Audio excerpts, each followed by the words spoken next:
तो स्वागत है आपका self study classes with Sumit Jain YouTube channel में। तो साथियों, सभी लोग एक बार वीडियो को लाइक जरूर कर देंगे और जिन भी साथियों ने अभी तक सेल्फ स्टडी क्लासेस का ऐप डाउनलोड नहीं किया है वो सेल्फ स्टडी क्लासेस का ऐप जरूर डाउनलोड कर लें, है ना। और दोस्तों इसमें 2020 टेस्ट सीरीज होती है, आपकी सप्ताह में 2 बार होती है, रविवार और गुरुवार को होती है, ठीक है। तो जिन भी साथियों को 2020 टेस्ट सीरीज में भाग लेना है दोस्तों, वो सेल्फ स्टडी क्लासेस ऐप को आज ही डाउनलोड करें और वहां पर आप इस 2020 टेस्ट सीरीज में भाग ले सकते हैं। साथ ही दोस्तों 1 जुलाई से नया बैच स्टार्ट होने वाला है, यानी कि चतुर्थ बैच स्टार्ट होने वाला है। जिन भी साथियों को कोर्स में एडमिशन लेना है वो एडमिशन ले लें और बढ़िया तरीके से दोस्तों अपना अध्ययन, अगर आप टीजीटी पीजीटी वाले हैं, जो भी हमारे साथी हैं जिसका एग्जाम लगभग नजदीक है, तो वो इस बैच में एडमिशन लेकर के दोस्तों अपना अध्ययन कर सकते हैं, है ना। ये दोस्तों लाइव क्लासों के माध्यम से, रिकॉर्डेड कोर्सों के माध्यम से आपको अध्ययन करवाया जाएगा, फिर की वीडियो के माध्यम से। और ये अभी बड़ा ऑफर आपके लिए आया है, बड़ा ऑफर है दोस्तों, सीमित समय के लिए है। 1099 में आप कोर्स में एडमिशन ले सकते हैं, ठीक है। Self study classes app download करना है सबसे पहले, इसमें विस्तृत अध्ययन करवाया जाएगा, टेस्ट भी होंगे, ट्रिक भी होंगे, निचोड़ क्लास भी आपको मिलेगी दोस्तों। यानी कि भक्ति काल में क्या इंपॉर्टेंट है, रीति काल में क्या इंपॉर्टेंट है ना, और दोस्तों आधुनिक काल में क्या इंपॉर्टेंट है, ये सारी चीजें आपको बताई जाएंगी निचोड़ क्लास में, है ना। उन प्रश्नों को आपको बताया जाएगा। तो जिनको भी एडमिशन लेना है वो आज ही self study classes app download करें। और दोस्तों स्टार्ट करते हैं आज का ये सेशन। यहां तक कल अपन ने पढ़ा था हरिवंश राय बच्चन की आत्मकथा कितने भागों में प्रकाशित है। एक क्वेश्चन एक बार और जल्दी से आपको बताना है। हरिवंश राय बच्चन का जन्म हुआ था दोस्तों, कब हुआ था? 1907 में हुआ था, है ना। इन्हें क्षय रोमांस का कवि भी कहा जाता है दोस्तों, क्षय रोमांस का कवि। आपसे कभी अगर पूछा जाए कि क्षय रोमांस का कवि किसे कहा जाता है, तब आप बताना हरिवंश राय बच्चन को, है ना। हरिवंश राय बच्चन की आत्मकथा कितने भागों में प्रकाशित है, तब आप क्या बताओगे? तब आपको बताना है 4 भागों में प्रकाशित है, जैसे कि आप दोस्तों पहले भी पढ़ चुके हैं, ठीक है। चलिए अगला क्वेश्चन आपकी स्क्रीन पर आ रहा है दोस्तों। हिंदी में रिपोर्टाज विधा के जनक कौन है? हिंदी में रिपोर्टाज विधा के जनक कौन माने जाते हैं? प्रश्न क्रमांक 28। शिवदान सिंह चौहान, पदम सिंह शर्मा, नंद दुलारे वाजपेयी या फिर परमानंद श्रीवास्तव, कौन माने जाते हैं हिंदी में रिपोर्टाज विधा के जनक? सीधे सीधे आपको बताना है, तब आपका उत्तर क्या हो जाएगा यहां पर। हिंदी में रिपोर्टाज विधा के जनक कौन माने जाते हैं? और रिपोर्टाज आपने पढ़ा होगा दोस्तों लक्ष्मीपुरा, कौन सा पढ़ा है? सॉरी लक्ष्मीपुरा, ठीक है, लक्ष्मीपुरा पढ़ा होगा, है ना। लक्ष्मीपुरा रिपोर्टाज किसका है? तो बोले सर शिवदान सिंह चौहान का है ना। और ये आपका सही हो जाएगा, ये हिंदी में रिपोर्टाज विधा के जनक माने जाते हैं शिवदान सिंह चौहान, है ना। 1 नंबर आपका बिल्कुल सही, बहुत बढ़िया, सभी लोगों ने बिल्कुल सही बताया है। नागरी प्रचारणी पत्रिका का प्रकाशन वर्ष क्या है? अब बताइए नागरी प्रचारणी पत्रिका का प्रकाशन वर्ष क्या है? 29 का आंसर आपसे पूछा गया, तो सभी लोग आंसर बताएंगे। अपन पहले पढ़ चुके हैं कि सर नागरी प्रचारणी सभा की स्थापना हुई थी कब? 1893 में, है ना। 1893 में हुई थी नागरी प्रचारणी सभा की स्थापना। लेकिन यहां पर नागरी प्रचारणी पत्रिका का प्रकाशन वर्ष पूछा गया, तो यहां पर सभी लोग बताएंगे, देखते हैं कौन कौन सही उत्तर बता पाता है। बताइए नागरी प्रचारणी पत्रिका का प्रकाशन वर्ष क्या है? प्रकाशन वर्ष बताना है आपको, क्या है प्रकाशन वर्ष? 1896, है ना। 1896 माना जाता है दोस्तों, 1896 ये नागरी प्रचारणी पत्रिका का प्रकाशन वर्ष है, ठीक है। यानी कि यहां पर 1897 लिख गया है, अगर ऑप्शन में ऐसी स्थिति कभी बने तो 1897 आप लगा देना, लेकिन 1896 ये सही है नागरी प्रचारणी पत्रिका का प्रकाशन वर्ष, ठीक है। तो ये नंबर आपका यहां पर बिल्कुल सही है। नागरी प्रचारणी सभा की स्थापना 1893 में हुई थी, नागरी प्रचारणी पत्रिका 1896 में दोस्तों प्रकाशित हुई थी, इसको याद रख लेना। नेक्स्ट है हिंदी के प्रथम सर्वांग निरूपक आचार्य कौन है? हिंदी के प्रथम सर्वांग निरूपक आचार्य कौन है? बहुत अच्छा क्वेश्चन है दोस्तों। हिंदी के प्रथम सर्वांग निरूपक जो आचार्य हैं वो कौन माने जाते हैं? घनानंद माने जाते हैं, चिंतामणि माने जाते हैं, या फिर केशव दास? हिंदी के प्रथम सर्वांग निरूपक जो आचार्य हैं वो आचार्य कौन है? जल्दी से लिखिए सभी लोग। हिंदी के प्रथम सर्वांग निरूपक आचार्य, और बढ़िया सा उत्तर सभी लोगों का आया है कि सर अगर हिंदी के प्रथम सर्वांग निरूपक आचार्य की आप बात करोगे तब आपका उत्तर सीधा चला जाता है कहां की ओर, केशवदास। केशवदास आप लोगों के लिए दिख गया था क्या, है ना। हिंदी के प्रथम सर्वांग निरूपक आचार्य केशवदास माने जाते हैं, है ना।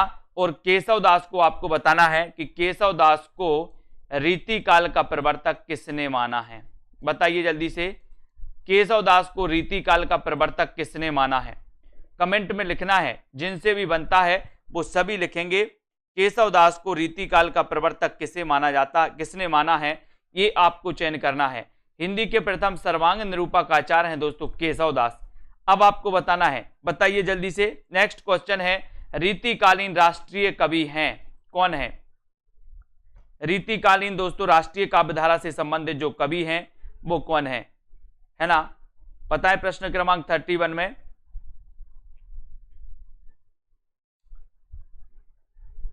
केशवदास को, रश्मि पाठक जी, केशवदास को रीतिकाल का प्रवर्तक माना है किसने, किसने माना है, डॉक्टर नगेंद्र ने। किसने माना है, डॉक्टर नगेंद्र ने। याद रख लेना, डॉक्टर नगेंद्र ने माना है, ये भी आपको याद रखना है ना। बहुत बढ़िया, और बिल्कुल सही, श्याम सुंदर दास और नगेंद्र। ठीक है, तो रीतिकालीन राष्ट्रीय कवि कौन है ये आपसे पूछा गया, तब आप क्या उत्तर लगाओगे, आपको लगाना है दोस्तों उत्तर, क्या लगाओगे, डी, वीर रस के कवि थे भूषण, रीतिकालीन, है ना। और 4 नंबर आपका बिल्कुल सही हो जाता है। भूषण के बारे में आपने पढ़ा होगा, शिवराज भूषण, इनका एक लक्षण ग्रंथ है दोस्तों, शिवराज भूषण, है ना। तो शिवराज भूषण किसका लक्षण ग्रंथ है, भूषण जी का है ना। और इस शिवराज भूषण में दोस्तों 105 अलंकार हैं, है ना। ये भी आपको याद रख लेना, 105 अलंकारों का वर्णन किया गया, 105 अलंकार, है ना, ये भी आपको याद रख लेना। अब आपको बताना है दोस्तों भाषा भूषण किसकी रचना है, भाषा भूषण किसकी रचना है, जल्दी से देखो सभी लोग, भाषा भूषण किसकी रचना है, फटाक से। अगर आपसे बनता है तो कमेंट में आपको लिखना है। शुक्ल ने चिंतामणि को माना है, रामचंद्र शुक्ल ने चिंतामणि को माना रीतिकाल का प्रवर्तक। अब आपको बताना है भाषा भूषण, भाषा भूषण बताना है किसकी रचना है, जल्दी से कमेंट में लिखो। और आपको बताना है अलक शतक और तिलक शतक के रचयिता कौन है, अलक शतक और तिलक शतक के रचनाकार कौन है। ये 4 विकल्प हैं आपके सामने, अलक शतक और तिलक शतक, अलक शतक और तिलक शतक ये किसकी रचना है, रसलीन की है, मुबारक बिलग्रामी की है, रसखान की है, या फिर आलत शेख की है। अलक शतक और तिलक शतक, ये रहा आपका क्वेश्चन दोस्तों। यहां पर ये आपका अलक शतक और तिलक शतक के रचयिता कौन है, ये आपसे पूछा गया। और भाषा भूषण जो रचना है दोस्तों, भाषा भूषण ये जसवंत सिंह की रचना मानी जाती है ना, भाषा भूषण जसवंत सिंह की रचना पूछी जाती है हमेशा। और अलक शतक और तिलक शतक कौन बता रहा है, अलक शतक और तिलक शतक के जो रचनाकार हैं वो रचनाकार कौन है। और बढ़िया क्वेश्चन आया है, सभी लोगों ने बताया है कि सर अलक शतक और तिलक शतक के रचनाकार हैं मुबारक बिलग्रामी। मुबारक बिलग्रामी यानी कि आपका जो 2 नंबर है वो बिल्कुल सही है, मुबारक बिलग्रामी है, 2 नंबर आपका बिल्कुल सही है दोस्तों। अलक शतक और तिलक शतक के रचनाकार कवित्र रत्नाकर और काव्य कल्पद्रुम के रचनाकार कौन है, बताइए कौन है, रसलीन है, देव कवि हैं, सेनापति हैं, या फिर दोस्तों रसखान है। ये आपका 33 का आंसर आपको बताना है। और एक कवित्र रत्नाकर में आप लोग दोस्तों कुछ लोग क्या होते हैं कंफ्यूज भी होते हैं, है ना। कवित्र रत्नाकर एक और कवि की रचना है, अगर आपको पता हो तो कमेंट में लिखना, है ना। और कवित्र रत्नाकर काव्य कल्पद्रुम के जो रचनाकार माने जाते हैं वो माने जाते हैं कौन माने जाते हैं, सेनापति। सेनापति यानी कि 4 नंबर आपका बिल्कुल सही है। रीतिकालीन कवि हैं दोस्तों सेनापति, सभी लोगों ने पढ़ा है, ऋतु वर्णन के लिए जाने जाते हैं। अगर कभी रीतिकाल में आपका उत्तर प्रश्न पूछा जाए रीतिकाल में ऋतु वर्णन के लिए कौन जाने जाते हैं, तो सेनापति जाने जाते हैं, है ना। और एक क्वेश्चन आपके लिए दिया है कि कवित्र रत्नाकर एक दोस्तों रचना सेनापति की है, दूसरी रचना किसकी है, एक रचना सेनापति की है, दूसरी रचना किसकी है, कौन कौन बता रहा है, जिसको पता हो कमेंट में लिखिए। नेक्स्ट है बोधाकृत ब्रहवारिस किस प्रकार की रचना है? ब्रहवारिस की रचनाकार कौन है? बोधा। बोधा बोले ब्रह की इतनी बारिश हुई कि बोधा बना दिया, है ना। और बोधाकृत ब्रहवारिस किसकी रचना है, ये आपको बताना है।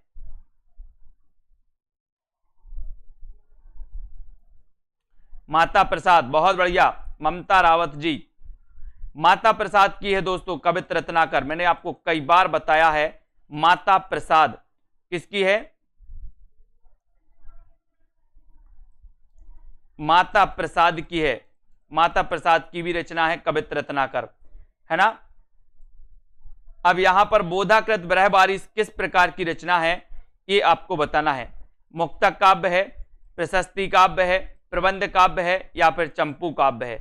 ब्रहवारिस तो आपको पता ही है दोस्तों, ब्रह की बारिश इतनी हुई, ठीक है। तो ये आपको बताना है बोधाकृत ब्रहवारिस के रचनाकार कौन माने, बोधाकृत ब्रहवारिस किस प्रकार की रचना है, ये मुक्तक काव्य है या प्रशस्ति काव्य है ब्रहवारिस। तो आपका यहां पर बिल्कुल सही आंसर है दोस्तों कि ये प्रबंध काव्य है। क्या है? प्रबंध काव्य है। सी नंबर आपका बिल्कुल सही हो जाएगा, सी नंबर, ठीक है। ये प्रबंध काव्य माना जाता है दोस्तों ब्रहवारिस, ठीक है, इसको याद रख लेना, सी नंबर, ठीक है। अगला क्वेश्चन देखते हैं। अगला क्वेश्चन आपको बताना है मैथिली शरण गुप्त की लोकप्रियता का मूल आधार क्या है। मैथिली शरण गुप्त की लोकप्रियता का आपको बताना है, लोकप्रियता का मूल आधार कौन सा है। भारत भारती है, साकेत है, यशोधरा है, या फिर पंचवटी है। सभी लोग बताएं, मैथिली शरण गुप्त की लोकप्रियता का मूल आधार क्या है। सभी लोगों को बताना है मैथिली शरण गुप्त की प्रसिद्धि का मूल आधार क्या है।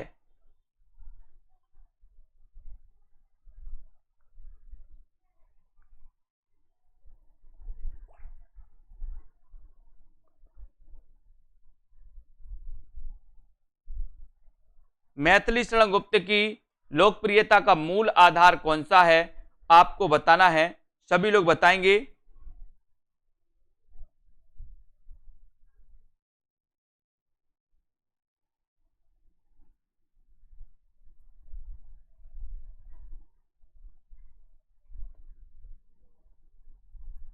तो यहां पर आपका राइट आंसर है दोस्तों, मूल आधार है भारत भारती, यानी कि एक नंबर आपका बिल्कुल सही है।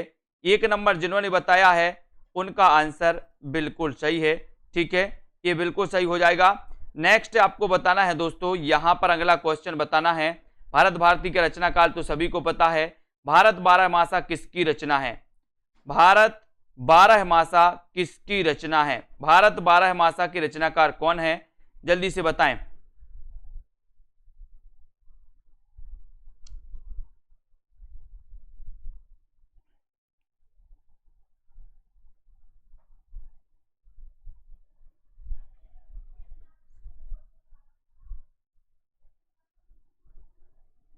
भारत बारहमासा के रचनाकार कौन माने जाते हैं, ये आपको बताना है। अच्छा क्वेश्चन है दोस्तों, प्रश्न क्रमांक 36 में आपको चयन करना है। उत्तर क्या हो जाएगा।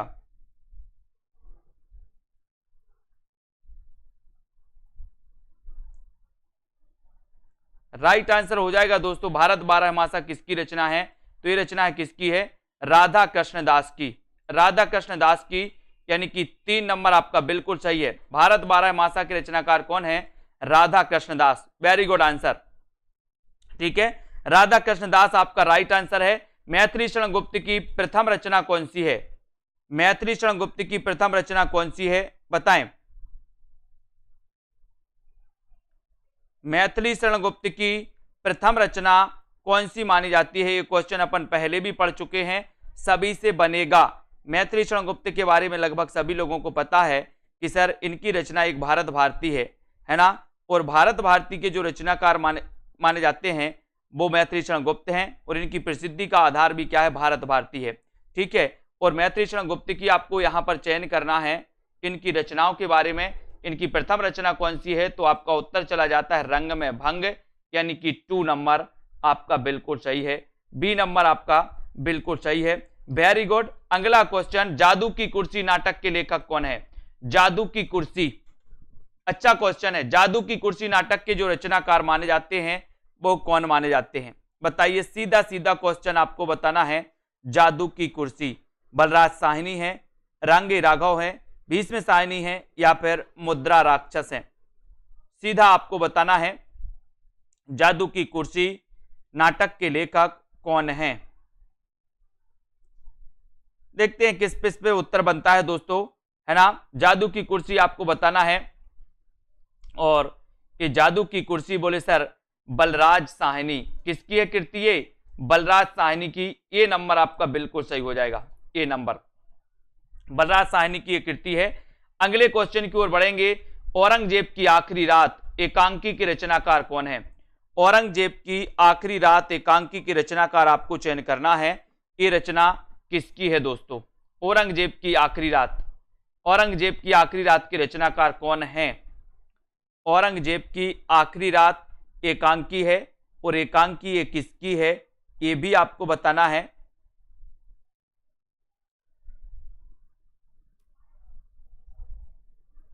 चालीस का आंसर सभी लोग बताएंगे। औरंगजेब की आखिरी रात, और औरंगजेब की आखिरी रात के जो रचनाकार हैं वो रचनाकार कौन है?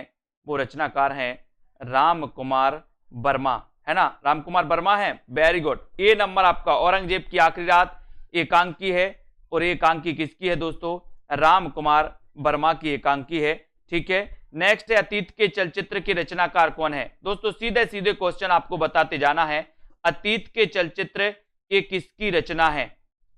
राम कुमार वर्मा की है, रांगे राघव महादेवी वर्मा, या फिर नरेश मेहता की?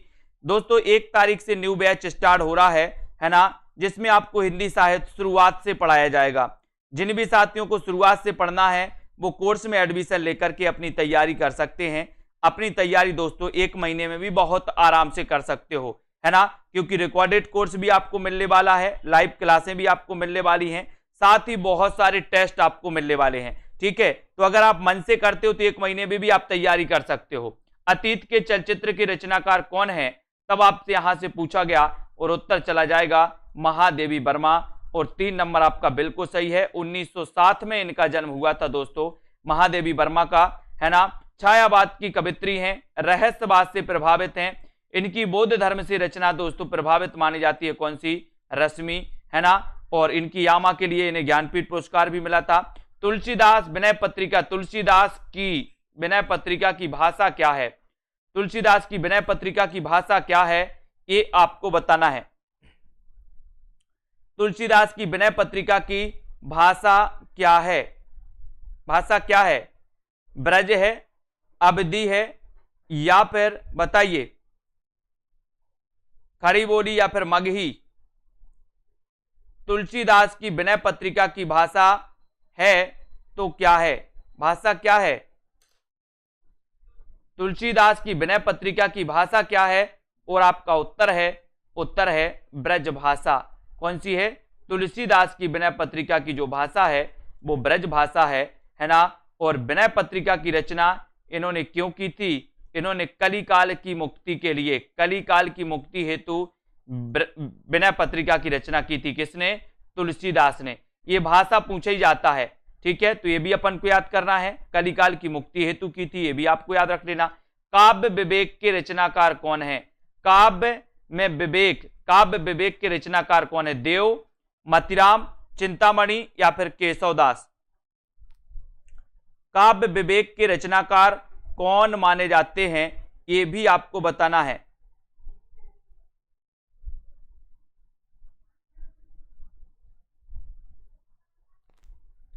अच्छा क्वेश्चन है साथियों, और आपको वीडियो को लाइक करना है। जिन भी साथियों को एडमिशन लेना है, अभी निचोड़ क्लास से चल रही हिंदी साहित्य की, यानी कि दोस्तों निचोड़ क्लास से मतलब है कि आदिकाल में क्या क्या पूछा जाता है, भक्ति काल में क्या क्या पूछा जाता है, अधिकांश रीति काल में कौन कौन से ऐसे अधिकांश प्रश्न आते हैं, उन पर चर्चा चल रही है। तो जिनको भी दोस्तों इस एडमिशन लेना है कोर्स में, उनको निचोड़ क्लास भी मिलेंगी, उनको प्रैक्टिस सेट भी मिलेंगे, टिरकी वीडियो भी मिलेंगे, विस्तृत अध्ययन वाले वीडियो भी मिलेंगे, और रिकॉर्डेड कोर्स पूरा मिलेगा प्लस लाइव क्लासों से आपका दोस्तों और अध्ययन करवाया जाएगा। काव्य में विवेक की चिंता, मैंने आपको याद करवाया था कि काव्य में विवेक की चिंता, काव्य में विवेक की चिंता, तो चिंतामणि, चिंतामणि को क्या माना है, रामचंद्र शुक्ल ने रीतिकाल का प्रवर्तक माना है चिंतामणि को, है ना। सभी लोगों को लगभग पता होगा। देव किस प्रकार के कवि हैं, देव किस प्रकार के कवि हैं, अलंकारवादी हैं, रीतिवादी हैं, रसवादी हैं या फिर वक्रोक्तिवादी हैं। ये बहुत अच्छा क्वेश्चन 44 का देव बताना है। बताएं देव किस प्रकार के कवि हैं, देव किस प्रकार के कवि माने जाते हैं। देव कवि आपने दोस्तों देव कवि के बारे में पढ़ा होगा, है ना। और देव ने छल नामक 34वां संचारी भाव बाना, ये भी आपको पता होगा, ठीक है। और देव किस प्रकार के कवि माने जाते हैं, तब आपका उत्तर हो जाएगा दोस्तों, ये माने जाते हैं कैसे, रसवादी कवि। देव किस प्रकार के माने जाते हैं, रसवादी। अच्छा क्वेश्चन है, गलत नहीं करना, ये अलंकारवादी नहीं है, ये रसवादी हैं। कैसे हैं, रसवादी कवि माने जाते हैं। यानी कि आपका 3 नंबर सही हो, 3 नंबर आपका सही हो जाएगा, ठीक है। देव रसवादी आचार हैं, है ना, बहुत बढ़िया। अगला क्वेश्चन देखते हैं, देव किस प्रकार के कवि, ये तो आपका हो ही गया है। साहित्य क्षेत्र में सर्वाधिक विरोध किसका हुआ, बहुत अच्छा क्वेश्चन। साहित्य क्षेत्र में प्रश्न है आपका, साहित्य क्षेत्र में सर्वाधिक विरोध किसका हुआ, ये 4 विकल्प आपके सामने हैं।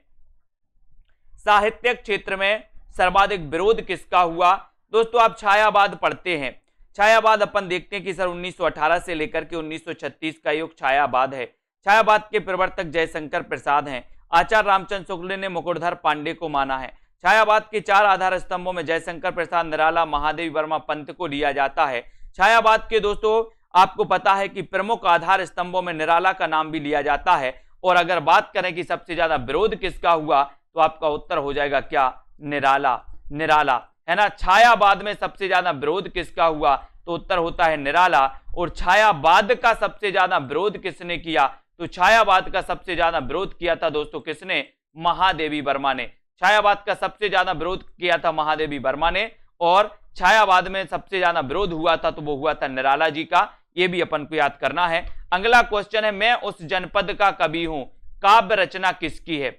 मैं उस जनपद का कवि हूं, ये इसके रचनाकार कौन है, जल्दी से आपको बताना है। मैं उस जनपद का कवि हूं, ये किसकी रचना है। मैं उस जनपद का कवि हूं, ये रचना किसकी है, कमेंट में लिखिए। त्रिलोचन की है, निराला, दिनकर या फिर दोस्तों नागार्जुन की। मैं उस जनपद का कवि हूं, ये रचना किसकी है।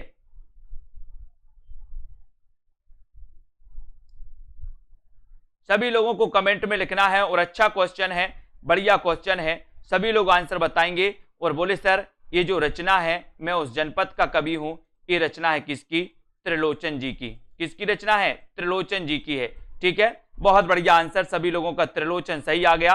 त्रिलोचन का वास्तविक नाम क्या था दोस्तों, वासुदेव सिंह, है ना, वासुदेव सिंह, वेरी गुड।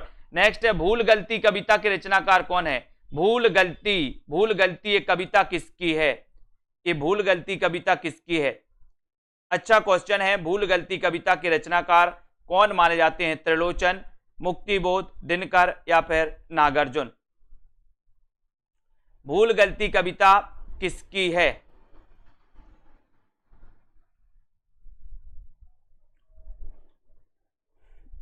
और राइट आंसर आपका बिल्कुल सही आंसर है कि सर भूल गलती कविता अगर आपने पूछा है तो इसका सही उत्तर हो जाएगा।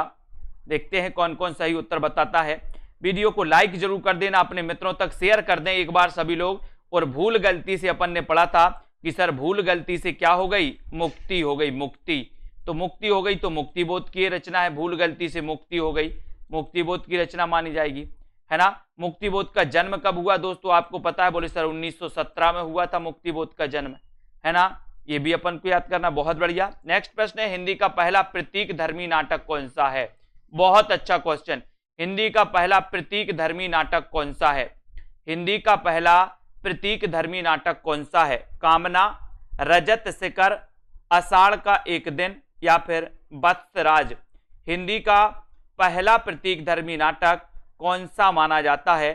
सेल्फ स्टडी क्लासेस ऐप किसने डाउनलोड नहीं किया, ऐप जरूर डाउनलोड करें। 2020 टेस्ट सीरीज आपके लिए फ्री रखी गई है ना। फ्री में आप दोस्तों उसमें पढ़ सकते हो, उसमें टेस्ट लगा सकते हो, बहुत सारे टेस्ट भी उपलब्ध हैं उसमें, ठीक है। तो यहां पर हिंदी का पहला प्रतीकधर्मी नाटक आपसे पूछा गया है और आपका सही उत्तर कौन सा हो जाएगा? राइट आंसर है दोस्तों आपका कौन सा? प्रतीकधर्मी कामना। और कामना नाटक के रचनाकार कौन है? तो लगभग सभी लोगों को पता है कि सर कामना जो है ये जयशंकर प्रसाद का है और जयशंकर प्रसाद का ये प्रतीकधर्मी नाटक माना जाता है। और इस कामना नाटक के आधार पर ही कामायनी दोस्तों महाकाव्य लिखा गया। और कामायनी महाकाव्य कब लिखा गया? तो 1935 में लिखा गया, ठीक है। 1935 में। कामायनी में कितने सर्ग हैं? बोले सर 15 सर्ग हैं, है ना। और ये कामना नाटक पर आधारित है और हिंदी का पहला प्रतीकधर्मी जो नाटक है वो कामना माना जाता है। एक क्वेश्चन आपके लिए दिया जाता है, जयशंकर प्रसाद का प्रथम नाटक कौन सा है? बताना है सभी लोगों को। अगला क्वेश्चन है, ललित निबंधकार के रूप में किसे प्रसिद्धि मिली? बहुत अच्छा क्वेश्चन। ललित निबंधकार के रूप में किसको प्रसिद्धि मिली? एक अच्छे क्वेश्चन, बहुत ही अच्छे क्वेश्चन आप लोगों के लिए प्रैक्टिस के लिए आए हैं। ललित निबंधकार के रूप में किसे प्रसिद्धि मिली? अज्ञेय को, सरदार पूर्ण सिंह को, विद्यानिवास मिश्र को या फिर रामचंद्र शुक्ल को? बताइए, ललित निबंधकार के रूप में किससे प्रसिद्धि मिली? ये आपको बताना है। अज्ञेय, सरदार पूर्ण सिंह, विद्यानिवास मिश्र या फिर दोस्तों रामचंद्र शुक्ल। और लगभग सभी को पता है कि सर जयशंकर प्रसाद का प्रथम नाटक माना जाता है सज्जन, है ना। और ललित निबंधकार के रूप में किसे प्रसिद्धि मिली? अगर ऐसा क्वेश्चन आपसे पूछा जाता है तब आपका सीधा उत्तर चला जाता है, क्या चला जाता है? बताइए। उत्तर बिल्कुल सही हो जाता है आपका विद्यानिवास मिश्र। विद्यानिवास मिश्र आपका राइट आंसर हो जाता है। सभी लोग लाइक जरूर करें, सेल्फ स्टडी क्लासेस ऐप को जरूर डाउनलोड कर लें। ललित निबंधकार के रूप में किसे प्रसिद्धि मिली? तो वो मिली विद्यानिवास मिश्र को। 3 नंबर आपका बिल्कुल सही हो जाएगा, सी नंबर आपका बिल्कुल सही हो जाएगा। दीवार में एक खिड़की रहती थी, उपन्यास की रचना किसने की? दीवार में एक खिड़की रहती थी, उपन्यास की रचना किसने की? अज्ञेय ने, सरदार पूर्ण सिंह ने, अरुण या फिर विनोद कुमार शुक्ल ने? दीवार में एक खिड़की रहती थी, उपन्यास की रचना किसने की? उपन्यास की रचना किसने की? बताएं। दीवार में एक खिड़की रहती थी, इतना अच्छा उपन्यास है दोस्तों, है ना। और ये उपन्यास कौन है ये आपको बताना है। दीवार में एक खिड़की रहती थी। और सेल्फ स्टडी क्लासेस ऐप जिनने भी डाउनलोड नहीं किया वो डाउनलोड जरूर याद रख लेना है, ठीक है। उत्तर आपका सही उत्तर है दोस्तों विनोद कुमार शुक्ल, है ना। विनोद कुमार शुक्ल आपका 4 नंबर जो है ये बिल्कुल सही है ना। दीवार में एक खिड़की रहती थी, ये विनोद कुमार शुक्ल का दोस्तों क्या है? ये रचना है, यानी 4 नंबर आपका बिल्कुल सही है। नेक्स्ट है, गोदान में होरी की बेटी का नाम क्या है? अच्छा क्वेश्चन है। गोदान में होरी की बेटी का नाम क्या है? सिलिया, झुनिया, सोना या फिर धनिया? गोदान में होरी की बेटी का नाम क्या है? गोदान में होरी की बेटी का नाम क्या है? ये सभी लोग बताएंगे। उत्तर बताना है सिलिया है, झुनिया है ना, या फिर दोस्तों धनिया है। गोदान उपन्यास आपने पढ़ा होगा, प्रेमचंद जी का उपन्यास है, ग्रामीण जीवन का महाकाव्य इस उपन्यास को कहा जाता है। और इस उपन्यास में होरी की बेटी का नाम क्या है ये अगर आपसे पूछा गया तब आपका सीधा उत्तर होना चाहिए क्या नाम है? बहुत बढ़िया आंसर आ रहा है सभी का। बोले सर उसका नाम है क्या? सोना। क्या नाम है? सोना बाबू। सोना बाबू करते ना है, सोना, ठीक है। तो आपका उत्तर चला जाएगा सी की तरफ, सोना आपका सही हो जाएगा, ठीक है। बहुत बढ़िया, है ना। मेरी सोना से वो नहीं पड़ी, किससे बात करनी वो वाला, है ना। कौन बोलता बाबू? सोना, सोना याद रख लेना, ठीक है। अगला क्वेश्चन, हिंदी में अंग्रेजी ढंग का पहला मौलिक उपन्यास किससे माना गया? बहुत अच्छा क्वेश्चन है दोस्तों। हिंदी में अंग्रेजी ढंग का पहला मौलिक उपन्यास किससे माना गया है? नूतन ब्रह्मचारी, रहस्य कथा को, त्रिवेणी या फिर परीक्षा गुरु? बताइए। हिंदी में अंग्रेजी ढंग का पहला मौलिक उपन्यास किससे माना गया? ऐसा क्वेश्चन आता है, आपसे नॉर्मली पूछा जाता कि हिंदी का प्रथम उपन्यास कौन सा है। आपसे सीधा आता है कि हिंदी में अंग्रेजी ढंग का, या यहां पर यह भी बता देते कि आचार्य रामचंद्र शुक्ल ने हिंदी में अंग्रेजी ढंग का पहला मौलिक उपन्यास किससे माना है। ठीक है, ये आपको बताना है। तो हिंदी में अंग्रेजी ढंग का पहला मौलिक जो उपन्यास माना है वो माना है कौन सा है? परीक्षा गुरु है। सन और बता दो इसका, परीक्षा गुरु का क्या है ना। तो आपका 4 नंबर बिल्कुल सही हो जाता है। चौथा नंबर आपका राइट आंसर हो जाता है। नारी तुम केवल श्रद्धा हो पंक्ति किसकी रचना है? नारी तुम केवल श्रद्धा हो पंक्ति के रचनाकार कौन? पंक्ति जो है दोस्तों कहां से ली गई है ये बताना है। कामायनी से ली गई, साकेत से ली गई, चंद्रगुप्त से ली गई, या फिर भारत भारती से ली गई। नारी के तुम केवल श्रद्धा हो, इस पंक्ति के रचनाकार कौन है और ये पंक्ति कहां से ली गई है ये भी आपको बताना है। बताएं सभी लोग, नारी तुम केवल श्रद्धा हो पंक्ति किसकी है? आपका सही उत्तर चला जाएगा दोस्तों कि ये जो पंक्ति ली गई है वो कहां से ली गई है? वेरी गुड, कामायनी से ली गई। अब कामायनी से ली गई तो इसका रचनाकाल 1935 लगभग सभी को पता है ना। अब इसमें श्रद्धा किसका प्रतीक है? श्रद्धा का बताना है आपको, किसका प्रतीक है दोस्तों बताइए। ये नारी केवल तुम श्रद्धा हो है ना, आपको बताना है, जल्दी से बताएं श्रद्धा किसकी प्रतीक है। और यहां पर कामायनी श्रद्धा का है ना, सभी लोग बताएंगे। अगला क्वेश्चन है ब्रंद सतसई की विषय वस्तु क्या है? ब्रंद सतसई की विषय वस्तु क्या है? नायिका भेद है, नीति है, भक्ति है, या इनमें से कोई नहीं? अच्छा क्वेश्चन, ब्रंद सतसई की विषय वस्तु क्या मानी जाती है? ब्रंद सतसई की विषय वस्तु क्या है ये आपको चयन करना है।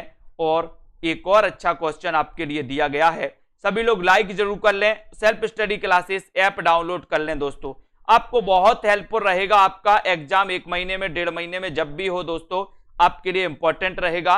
और यहां पर ब्रंद सतसई आपसे पूछा गया तो आपके ब्रंद के दोहे अपन ने पढ़े हैं, नीति संबंधित हैं, तो ये नीति यानी कि 2 नंबर है ना। यहां ब्रंद सतसई की विषय वस्तु क्या है? तो नीति है, 2 नंबर आपका बिल्कुल सही हो जाएगा। तुलसीदास किसकी काव्य रचना है दोस्तों? तुलसीदास किसकी काव्य रचना है? और ये क्या है तुलसीदास? एक खंड काव्य है दोस्तों है ना। काव्य रूप अगर कभी पूछा जाए तो तुलसीदास किसकी काव्य रचना है? प्रश्न क्रमांक 56 में आपको चयन करना है। और जल्दी से एक बार लाइक जरूर करते जाएं, अंगूठा दबाते जाएं दोस्तों, अपने मित्रों तक शेयर करते जाएं। ये रचना कितनी बार पूछी गई कि तुलसीदास किसकी काव्य रचना है? ये कई बार पूछी गई, तो आपको बताना भी है किसकी है। पंत की है, निराला की है, जयशंकर प्रसाद, या फिर दोस्तों मैं नरेश मेहता की है ना। श्रद्धा हृदय की प्रतीक मानी जाती है, बिल्कुल सही आंसर।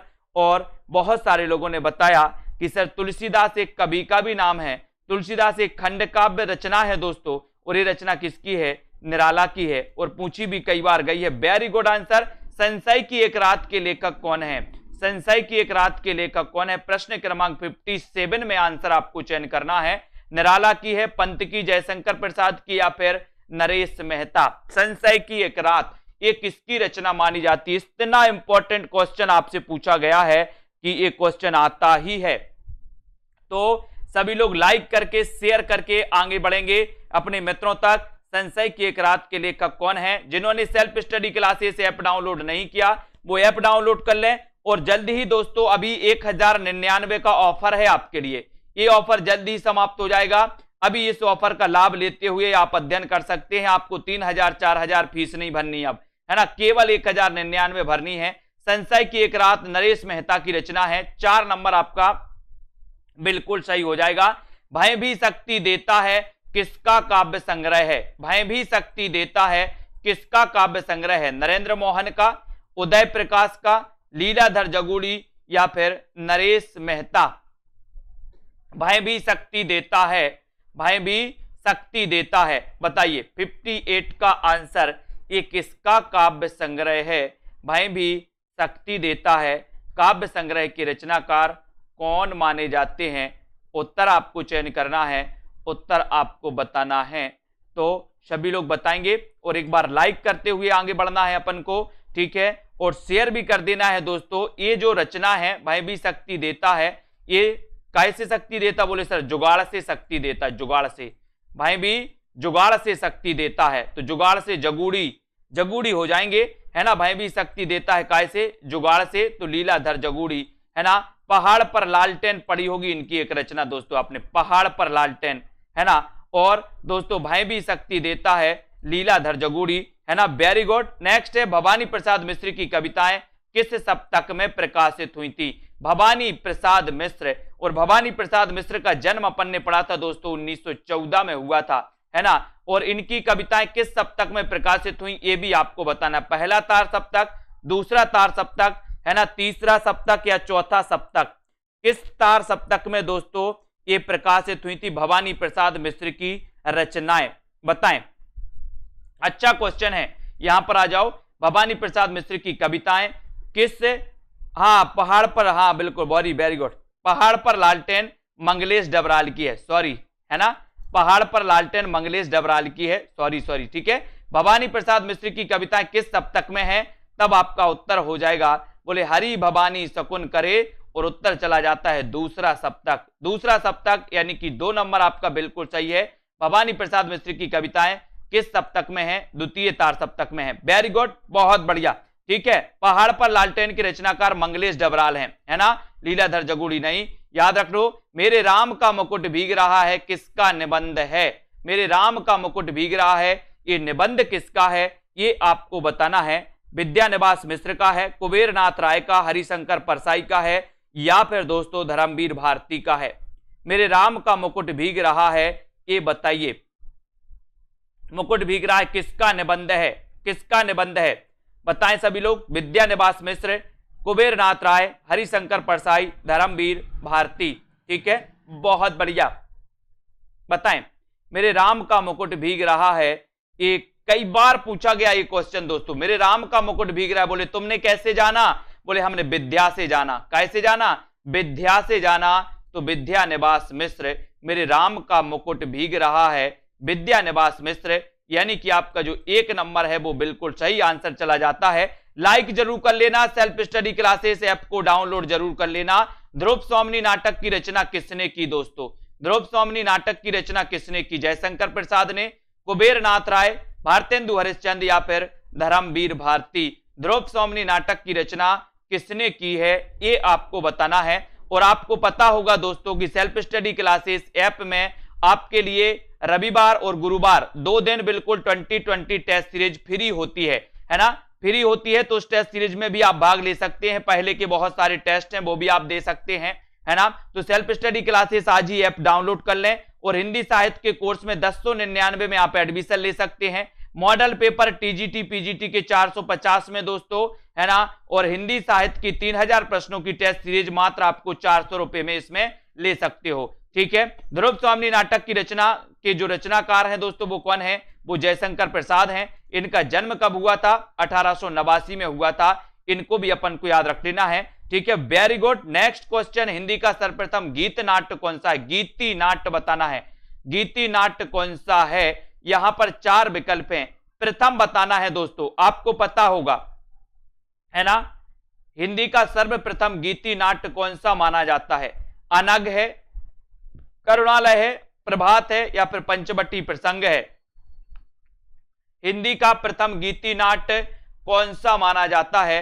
और यहां पर आपको पता होगा दोस्तों कि ये जो गीति नाट्य है इसका रचना काल क्या है, 1913, और ये कौन सा है, करुणालय, बोले 13 करुणालय, 13 करुणालय, है ना। तो करुणालय ये गीति नाट्य है, और दोस्तों ये हिंदी का प्रथम गीति नाट्य माना जाता है ना। कुछ विद्वान पंचवटी प्रसंग को मानते हैं, है ना, लेकिन ये करुणालय आपका सही है, अधिकांश विद्वानों और यही उत्तर सही होता है इस प्रकार के प्रश्नों में। कबूतर खाना किस एकांकीकार की रचना है, कबूतर खाना किस एकांकीकार की रचना है, विनोद रस्तोगी, मोहन राकेश, भुवनेश्वर, या फिर जगदीश चंद्र माथुर। कबूतर खाना किस एकांकीकार की रचना है, जल्दी से आपको बताना है। और ऐसे कौन से साथी हैं जिन्होंने self study classes app download नहीं किया, सभी लोग करें। 1 जुलाई से नया बैच स्टार्ट होने वाला, यानी कि चतुर्थ बैच स्टार्ट होने वाला है दोस्तों हिंदी साहित्य का। उस बैच में आप एडमिशन ले सकते हैं और पढ़ सकते हैं, ठीक है। और ये ऑफर है अभी 1099 का, तो इस ऑफर का लाभ आप ले सकते हो, है ना। तो कबूतर खाना किस एकांकीकार की रचना है, ये अगर आपसे पूछा गया तब आप उत्तर क्या लगाओगे? कबूतर खाना। आपने सुना होगा दोस्तों, कबूतर जा जा जा, है ना, बोले जगदीश चंद्र माथुर, माथुर, है ना। तो कबूतर खाना एकांकी है जगदीश चंद्र माथुर की, यानी कि उत्तर आपका डी की ओर चला जाता है। डी नंबर आपका बिल्कुल सही हो जाता है। Very good. नेक्स्ट है, आधे अधूरे नाटक के प्रमुख स्त्री पात्र का नाम क्या है? आधे अधूरे नाटक, आधे अधूरे नाटक किसका है? मोहन राकेश का है, सभी लोगों को पता है। इसके स्त्री पात्र का नाम क्या है, ये आपको बताना है। आधे अधूरे नाटक के स्त्री पात्र का नाम क्या है? मालती है, जया है, सावित्री है, या फिर अलका है? क्या है आधे अधूरे नाटक के प्रमुख स्त्री पात्र का नाम क्या है? सभी लोग आंसर बताएंगे। इतना अच्छा क्वेश्चन है, बढ़िया क्वेश्चन है। लाइक जरूर करना, शेयर कर देना अपने मित्रों तक, और इसी प्रकार से बने रहें। रोज 9 बजे एक क्लास होती है आपके लिए, है ना दोस्तों। इस क्लास में प्रैक्टिस करते हैं अपन लोग, और यहां पर आपने बिल्कुल सही आंसर बताया है कि सर सावित्री, सावित्री जो है ये सावित्री, यानी कि सी नंबर आपका सही है। ये आधे अधूरे नाटक की प्रमुख स्त्री पात्र का नाम है सावित्री, और 3 नंबर आपका बिल्कुल सही हो जाएगा। 3 नंबर राइट आंसर हो जाएगा। वेरी गुड, सभी को धन्यवाद। इसी प्रकार से पढ़ते रहें दोस्तों। ये 2020 टेस्ट सीरीज है, इसमें आप भाग ले सकते हैं। बोले सर कैसे ले सकते हैं? तो आपको सबसे पहले self study classes app download करना है। Self study classes app download करने के बाद आप दोस्तों इसमें अगर एडमिशन लेना तो एडमिशन ले सकते हो, नहीं तो इन टेस्ट सीरीज में आप भाग ले सकते हो, ठीक है। उसके बाद दोस्तों आपके लिए 1 जुलाई से चतुर्थ बैच स्टार्ट हो रहा है सेल्फ स्टडी क्लासेस में हिंदी साहित्य का, स्पेशली टीजीटी पीजीटी के लिए, ठीक है। और इसी प्रकार से अध्ययन करें, है ना। और दोस्तों बढ़ते रहें। रंजू जी और भी वीडियो हैं, आप दे सकते हैं, है ना। आपके पास अगर समय नहीं है तो और भी वीडियो है, उनको भी देखते जाएं आराम से, है ना। और ये समय नहीं, ये तो आराम से ही चलती है क्लास, ठीक है। और बड़ा ऑफर आपके लिए आया है 1099 का। 1099 के इस ऑफर के साथ आप दोस्तों इसमें एडमिशन ले सकते हैं। 9 बजे आइए, 9 बजे से आराम से पढ़िए और अध्ययन करते रहिए, है ना। और निरंतर जो अध्ययन करते हैं उन्हीं का सिलेक्शन होता है ना। जो दोस्तों सोचते हैं कि एग्जाम के 1 महीना पहले पढ़ लेंगे, आधा महीना या 10 दिन पहले पढ़ लेंगे, वो तो छोड़ दो, है ना। इसलिए हिंदी साहित्य के कोर्स में जिनको एडमिशन लेना है, विस्तृत टेस्ट ट्रिक निचोड़ क्लास तो ले सकते हैं और अध्ययन अपना कर सकते हैं। रामदयाल रचना जी, नवदीप सोनिया, मनीषा जी, कल्पना राममूरत जी, लक्ष्मी जी, डॉली सेठ जी, रमा जी, मोनिका मोहन, बीनू जी, लालदास, रंजू जी, रीना जी, पूजा जी, मनीषा, आकाश, उदय जी, लालदास, निरुपमा जी, दिनेश जी, अर्शदीप जी, सतीश जी, है ना, मंजू जी, मनीषा जी, अनीता, तनु जी, अमृता, लवली जी, बहुत बढ़िया, लालदास जी, ज्योति जी, नीता, गीतिका जी, बाल मुकुंद, भारती जी, विजय लक्ष्मी जी, सभी साथियों को धन्यवाद। कुबेर जी और लोकेश जी, अभय जी, ठीक है, पूजा जी, सरोज जी।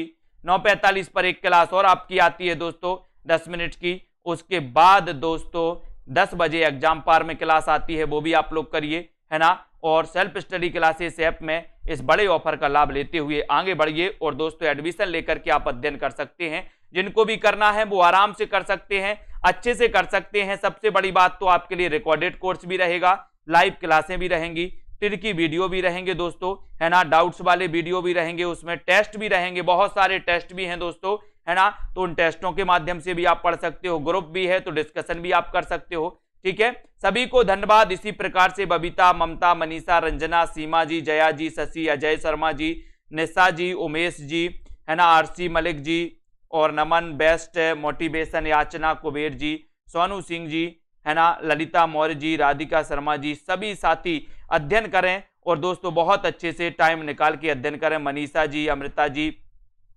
है ना, कीर्ति, याचना, आरसी मलिक जी, ठीक है, बहुत बढ़िया, है ना, ठीक है। और इसी प्रकार से अध्ययन करते हुए आपको अध्ययन करना है। शीला यादव जी, है ना, शर्मिला शर्मा जी, अभय यादव जी, गीतम जी, अशोक जी, ठीक है, अनीता यादव, पूजा वर्मा जी, सभी साथियों को धन्यवाद आज के इस वीडियो के लिए। 9 बजे आप रोज आइए और रोज पढ़िए इसी प्रकार से, ठीक है। मास्टर अधिगम, है ना, प्रवीण ओझा जी, अशोक जी, संदीप पटेल जी, ममता जी, वेरी गुड, सोनू जी, अंजू जोशी, विजय लक्ष्मी, शशि, प्रमोद जी, मनीषा जी, शशि त्रिपाठी जी, ममता रितु जी। ठीक है, धन्यवाद। जय हिंद।